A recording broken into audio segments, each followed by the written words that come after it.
पूर्वीसारखी? छे छे, आधुनिक स्त्री स्वतःचे निर्णय स्वतः घेते. शपथ सांगते, खूप वेळ लागायचा आम्हाला अगदी साध्या सोप्या वाटणाऱ्या गोष्टी देखील ठरवायला. सततच्या या दुविधेनं मी अगदी थकून जायचे. एकंदरीतच माझ्या पिढीचा हा फार गोंधळ झाला. कसलाही निर्णय घ्यायच्या आधी आणि नंतरही आमच्या आयुष्यात फारच उलथापालथ झाली. आणि नव्या स्वतंत्र आयुष्याचा स्वीकार केल्यावर त्याच्याशी जुळवून घेणंही सोपं कुठे होतं.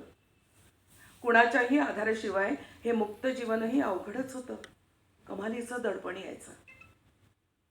नव्यानं मिळालेलं हे स्वातंत्र्य कसं उपभोगायचं हे आमच्यापैकी कुणालाही माहीत नव्हतं ना. आणि सांगायलाही कोण होतं. शेवटी आम्ही एकमेकींचंच नुसतंच अनुकरण करू लागलो. आमच्याबरोबरच्याच इतर मुक्त नव्या आधुनिक मुली वाचतात तेच वाचू लागलो, तेच बोलू लागलो आणि त्याच गोष्टींना पाठिंबाही देऊ लागलो. सगळा गोंधळच होता खरं तर. तेव्हाच्या त्या सगळ्या नाविन्यपूर्ण कल्पनांमधली सर्वात महत्त्वाची गोष्ट म्हणजे स्त्रीच्या लैंगिकतेच्या बद्दलच्या तिच्या स्पष्ट कल्पना. आपल्या शारीर जाणीवा त्यावरचे मत मांडण्याचा तिचा अधिकार, हा मुद्दा फार जोरात होता. जबरदस्त चर्चा, काही शंका असल्याच तर या नव्या विषयावरची पुस्तकं होतीच युक्तिवाद मांडायला. अनेक शरीरविषयक चर्चांनी भरलेली पुस्तकं, मासिकं यांची जणू रेलचेलच. जरा शंका आली की नवीन पुस्तक खरेदी. खरा मुद्दा स्त्रीच्या अस्तित्वाचा होता, तो अडगळीतच पडला. आमच्या काळातल्या बहुतेक साऱ्या मुली केवळ शारीरिक गोष्टीतच अडकून राहिल्या. त्यांना बळ देत होत्या या विषयावर सतत चर्चा करणाऱ्या आणि त्या प्रकारच्या सुविधा पुरवणाऱ्या इतर उच्चभ्रू बायका, ज्यांना खायची प्यायची दादात कधीच नव्हती. मग काय, सुडौल बांधा आणि बाह्य सौंदर्य हेच सर्वात महत्त्वाचे मुद्दे. जेव्हा या आधुनिक स्त्रियांच्या हातून खाण्यापिण्यात प्रसाधनात हयगय व्हायची, तेव्हा जगाच्या इतिहासात न झालेली चूक आपण केली आहे अशीच तिची समजूत असायची. तिचं दिसणं हे तिच्यासाठी इतकं महत्त्वाचं होऊन बसलं की परिपूर्ण सौंदर्याच्या व्याख्येत न बसू शकणारी स्त्री आत्मविश्वासच गमावून बसायची. नव्या विचारांना थारा न देणारा साथीदार मिळाला तर ती गर्तेच्या खाईत लोटली जायची. हे प्रकरण इतकं वाढलं होतं की आजवर महत्त्वाच्या वाटणाऱ्या स्त्रियांच्या इतर अनेक गरजा, प्रश्न, मुद्दे हे बाजूला पडले. या आवर्तातून बचावलेल्या साऱ्या स्त्रिया एक धडा मात्र शिकल्या.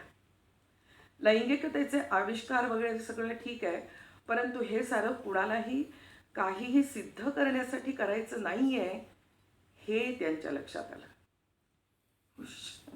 सुटल्या म्हणायच्या बिचाऱ्या.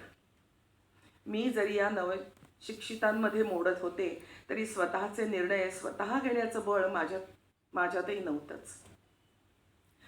अनेकदा समोर बरेच पर्याय असूनही मी योग्य तो निवडू शकत नसे, स्वतंत्र असूनही. आणि हे धैर्य माझ्यात नव्हतं याचे दुष्परिणाम मी आयुष्यभर भोगले. मी स्वतःला न ओळखता माझं मलाच पुरेसं महत्त्व न देता जगले याची फार खंत वाटते मला. आता आयुष्य इतकं पुढे गेलंय की इच्छा असूनही अनेक गोष्टी मी बदलू शकत नाही. त्याचा काही उपयोगही नाही म्हणा.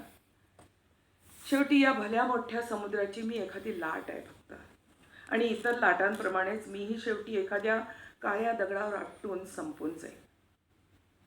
त्यात विशेष वेगळं काही घडणार नाही. मात्र या क्षणी मला याचा पुरेपूर भान आलाय की काळाच्या ओघात मी घेतलेल्या निर्णयांच्या आधारेच मी लोकांच्या लक्षात राहणार आहे हे नक्की. अनेकदा मला मनस्वी इच्छा होती काहीतरी करून हे कालचक्र उलटं फिरवावं, पुन्हा एकदा ती छोटी मुलगी व्हावं आणि माझं तेव्हाचं तसं असणं आताचंही बदलून टाकावं. माझ्या आयुष्याबद्दलच्या कल्पना इतरांनी ठरवण्याच्या आधीची मी, माझ्यासाठीचे निर्णय इतरांनी घेण्याच्या आधीची मी, स्वतःच्या कल्पनेतल्या जगात रमणारी, निरागस, तेव्हा मी जीवनाचा हेतू शोधत होते, जो माझ्यासाठी फार आवश्यक होता. परंतु त्या नादात मला काही फार मोठे निर्णय घ्यावे लागले, काही पर्याय निवडावे लागले. सहन होईन असं झालं. तेव्हा एका बेभान अवस्थेत मी दरवाजा उघडून बाहेर पडले. भानावर आले तेव्हा लक्षात आलं, अर्ध्याहून जास्त आयुष्य संपून गेलं होतं.